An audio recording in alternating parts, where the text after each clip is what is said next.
Hello everyone, this is Mohammed from Python Ninja YouTube channel, and in this tutorial we will learn together how can we use the data class decorator arguments in which we can append some restrictions to instance creation, or when we want to extract some data structures related such as dictionary or slot. So let us quickly recap what we did in the previous two tutorials. We built a small function that generates ID, and these ID are located also within the data class.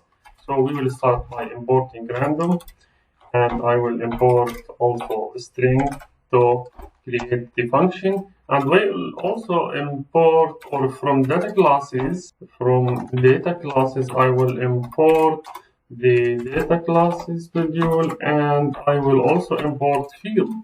Okay, then field, it's not fields, and we will define generate ID function, and this will return just dot join,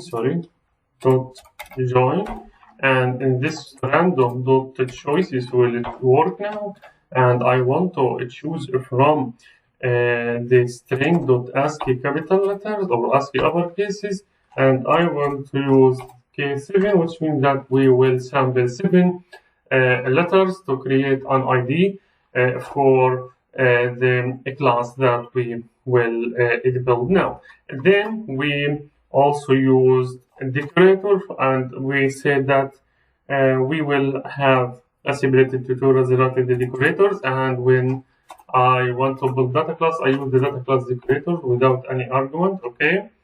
And I want also now to define a class, or this class is called, this class will be employee, okay, or whatever you want. And in this class, there will be name, and when we use colon, then I use the type, this called type annotation. So for each parameter or each variable, we give an annotation which based on the type. Here we have also the address of type string, and I will also have method, and this method will be of a type of boolean, and the value or the default value will be false. Okay, so here I give annotation, and here I give annotation for the method or material status plus we did default value, but the default value, as what we mentioned for some data, for some primitive data structure or some alternative data structure like list, will be handled using field, not using the assignment here. For example, if I have a set of email addresses, will be in a type of list, okay, list of strings.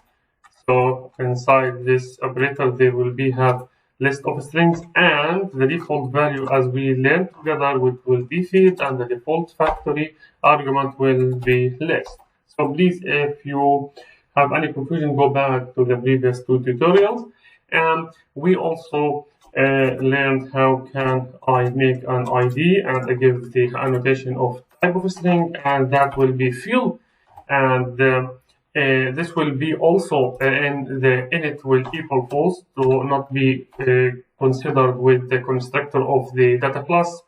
Okay, and here the default factory will be the function which is the generate ID. Okay, and this will be generate ID, and we learned that we shall remove the parentheses when I create or when I use the function as a value of the argument. We don't need to use the parentheses, and we also use how can we create or augment these variables. So for example, when I build this search result, for example, this is a private.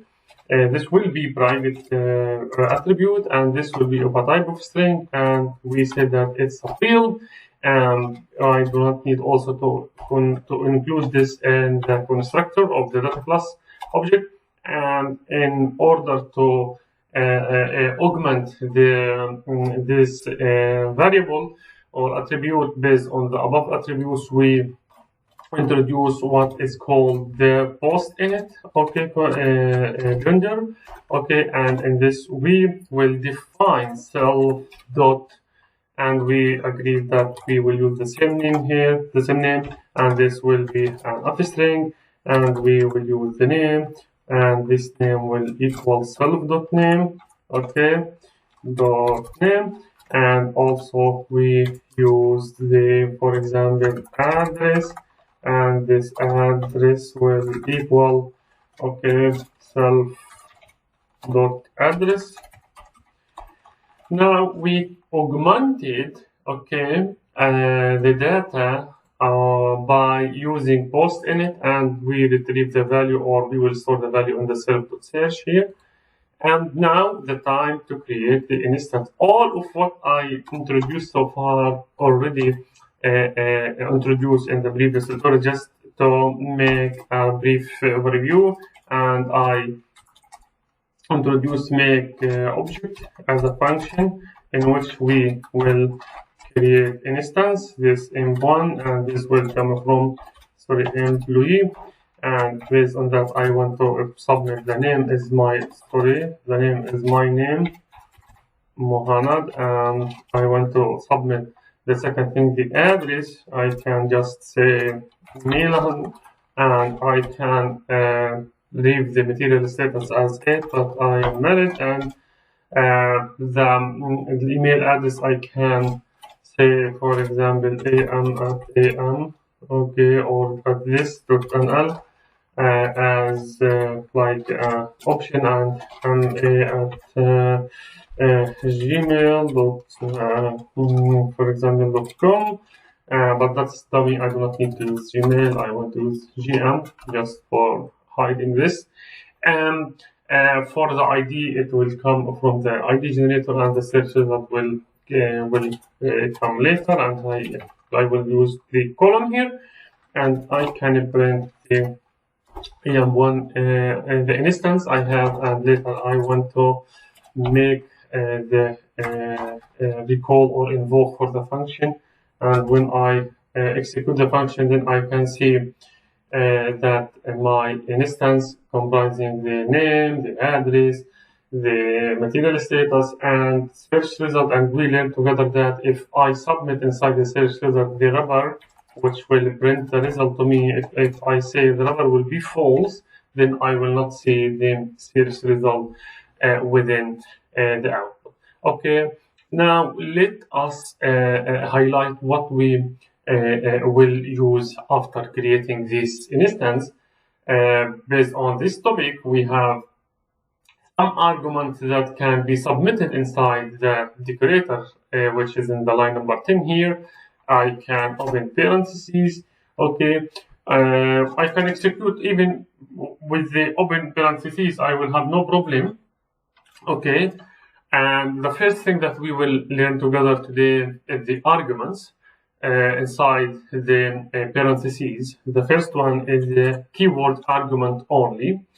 This will enforce you to use the keyword argument here, okay, not to use positional argument. So what does that mean? If I will submit false here, then I will have no problem because it's default. And now, as you see, I use the positional argument, okay, to submit the value of this attribute. But if I want to use or to replace this, okay, from the positional argument to be a keyword argument, this will be true, okay, and at the beginning of each argument, I have to submit the corresponding attribute. For example, here I have to submit the name, and here I have to submit the address, and for this I have to submit married, okay, and for this I have to submit the email addresses or email addresses. It should be this one, email addresses, yeah, and yes, will be like this. And when I execute now, I will have no problem. But if I, for example, remove any of these, a keyword argument, then it will have a problem. Oh, so this is considered as a keyword argument, but if I will remove all of these, I want just to maintain the order, not to change, just to show you. So I will remove all of these, and now you can see I execute, then I will have a problem because I have here the keyword only is equal to true. So I supposed to submit the name of the argument in the front of the value. And when I return this to false, then I expect no problem. So this is one of the first argument or the first decorator argument that I want to show you, which is the keyword argument, in which you enforce the end user when create the instance to submit the default argument or keyword argument. The another one is to introduce for you what is called matched pattern. Okay, matched argument here, the default matched argument is called or is said to be true. Okay, so now I have nothing to match. What is the matched arguments in Python? That is in the Python version that is greater than 3.10. And what is called structure pattern matching is introduced. Okay, so what is the structure pattern matching? It is like a way to verify the structure if it is matched certain class or not. For example, if you create an instance like this one and you want to create the structure of this instance, which is emb1, with the class which is employee1, later you can do some actions. For example, you can extract another result. Okay, so let us highlight that. So to have the structure pattern matching true or match structure true, now if I want to say like this, so I have to use this syntax. I will have to introduce match and then the name of the instance. Okay, so I have to use this match and okay, which is any instance you have. Okay, but you use the word match here or the result word match. Then we use another statement or another result word, which is case. After the case, I have to submit the name of the class. I have to submit the employee. Okay, now I want to match the instance with this class, and okay, and I want to match out of this the name, okay, and the address of they come from the class or not. Okay, based on that, if the name and address in this instance, which is emb1, come from this, the structure is matched with the employee1 or the employee class, then I want to, for example, print the, for example, we can say name is name, okay, and yeah, and I want to also include the address. Let us use here assignment equal sign, and address will be address.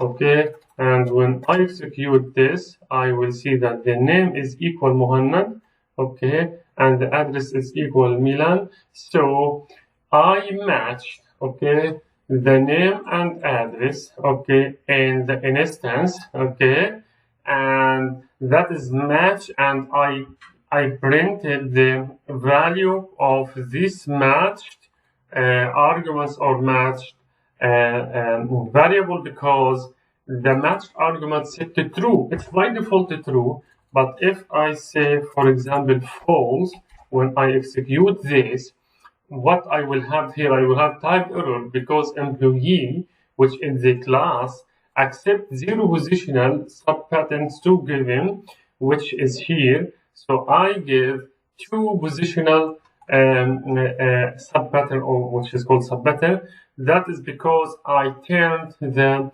matched argument false. Okay, but when I turn it open, then I will be able to match the instance and the class, okay, based on the argument I have here. The second thing that we want also to speak about, which is the dict and the slot. Okay, so what is the dict or what is the slot? If I have a class, okay, if I will use dot double underscores, double leading underscores, and dict and double. These are called double leading underscores, and we have sorry, we have this is double leading underscores and this double trailing underscores. If we use this form, I take this structure, okay, of the class, which is this one, and I store these keys, okay, and corresponding values in the dictionary. So if I execute this line, then I will see, instead of printing the instance based on its data class, now I transferred it totally to dict. Okay, and remember that the data class is kind of advanced dictionary data structure. Okay, and we can even transform any of the behavioral data classes, not just the data class, into dictionary. So we can consider the whole key and values by using .dict. Okay, now this is the first thing that I want to speak about related to extracting data structure. The first thing we can use dict, but there is also another way which is not used much in the practice, which is called a slot. A slot are only used to extract the keys of the dictionary. So why dictionary is most powerful, however, it's slow, because it gives you an object, okay, and it gives you the values, the keys and the corresponding value. But if I want to use a slot, I have to turn off this dictionary, and the slot is only used here in the top. So I will use a slot equal true. If I use a slot equal true, okay, this is another argument, then this dictionary will not work anymore. Okay, so then I will have a problem here. Okay, then I have to use, instead of dict, I have to use a slot. Okay, instead of the dict. But if I want to execute this now, what I can see here, I can notice that I have only name, address, married, email address, and this is not like very useful. So what I can recommend, and you can run even this in some Python version that doesn't work, so you have to go to the terminal, okay, and run the program you have, okay. So you have to run like Python main.py. This is the way that we run this Python file, which is name, okay, after moving your cursor to the same folder you work in. So I work here, okay, and I have main, which is located here.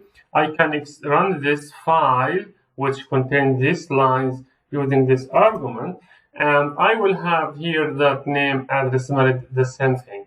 In some cases, if slot doesn't work with your side, so please go to the terminal or use any command shell terminals to run the code. Okay, now let us back to our run. So we notice that slots will allow me only to extract the keys, but I don't use it too much. So I use here instead to extract the useful data structure to dict.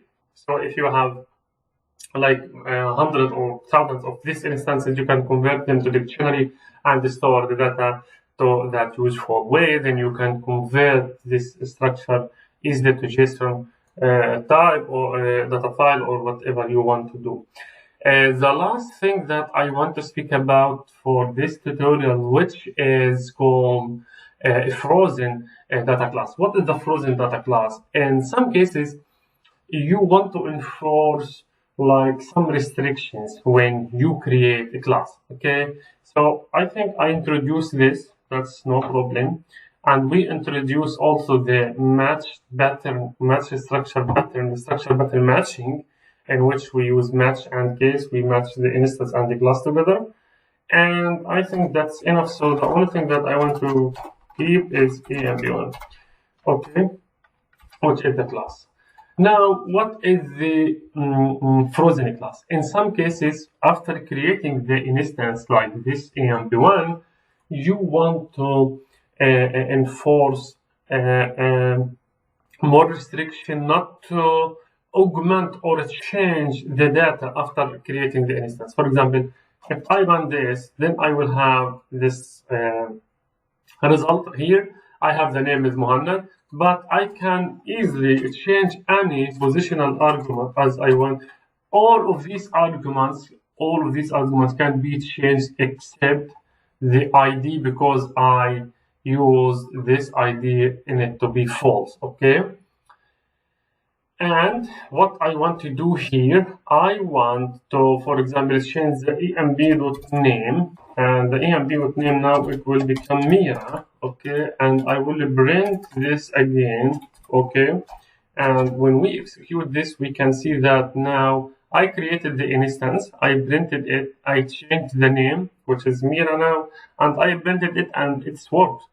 But if I want to make this more tricky and not allowing anyone to change the content of the instance after creating it, I have to go to the data class and I have to say here frozen is equal to true. Remember, when we use frozen, which is a frozen class, it doesn't allow you to use post in it, so no data augmentation will be used. So I have to remove this also, because it's not allowed to make data augmentation, and data assignment or data changing my assignment is not allowed. So I am not allowed to do that. So if I will change the name, okay, like this, okay, I will have an error because it shows that data class, it comes from the frozen instance. Okay, so keep in mind that to keep your private data within a frozen data class, and that will prevent anyone in the future from creating instance from the data class. So for today's tutorial, we introduced some arguments, okay, that is used inside the data class decorator. Arguments include keyword only to enforce you to use the keyword arguments when you create instance, and match pattern we use also dict and slot, and now we use a frozen data structure. And by this tutorial we will close the tutorials related to data-oriented classes and object-oriented programming. I think we covered the majority of topics that are considered main topics in object-oriented programming. We will go to another level of tutorials now. Starting of the next tutorial, we will highlight the errors and exception handling in Python.